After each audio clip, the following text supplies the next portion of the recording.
চীন সম্প্রতি উন্মোচন করেছে হুজাজিয়াং ক্যানিয়ন ব্রিজ, একটি অবিশ্বাস্য প্রকৌশল বিস্ময় যা সমুদ্রপৃষ্ঠ থেকে 625 মিটার উচ্চতায় দাঁড়িয়ে আছে। মাত্র কয়েকদিন আগেই এটি সাধারণের জন্য খুলে দেওয়া হয়েছে, আর ইতিমধ্যেই এটি মানুষকে হতবাক করে দিচ্ছে। কিন্তু আসল চমকটা এখানেই, এই সেতু কেবল উচ্চতার রেকর্ড ভাঙার জন্য নয়, এটি একেবারে ভবিষ্যৎ প্রযুক্তিতে পরিপূর্ণ এক বিস্ময়। রাতে সেতুটি আলো ও লেজার শোয়ের ঝলকানিতে জীবন্ত হয়ে ওঠে, যেখানে বানজি জাম্পিং ও ওয়াটার কার্টেন পারফরম্যান্স মঞ্চস্থ হয়, যা দেখতে ঠিক যেন কোনো সাইফাই সিনেমার দৃশ্য। এতেই শেষ নয়, সেতুটি সজ্জিত হয়েছে স্মার্ট সেন্সর ও ক্যামেরা সিস্টেম দিয়ে, যা একে শুধু নিরাপদই নয়, বরং দৃষ্টিনন্দনও করে তুলেছে। এর কাছের দর্শন করিডোর দিয়ে হাঁটলে মনে হবে আপনি যেন মেঘের ভেতর ভেসে যাচ্ছেন, চারপাশে অসীম প্রাকৃতিক দৃশ্য, একেবারে অবাস্তব মনে হবে। আর ভাবুন তো, ভবিষ্যতের পরিকল্পনাগুলো আরও পাগলাটে।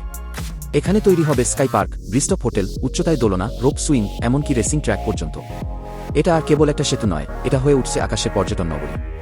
তাই পরের বার চীন ভ্রমণের কথা ভাবলে শুধু গ্রেট ওয়াল নয়, হুজাজিয়াং ক্যানিয়ন ব্রিজটিও দেখতে ভুলবেন না।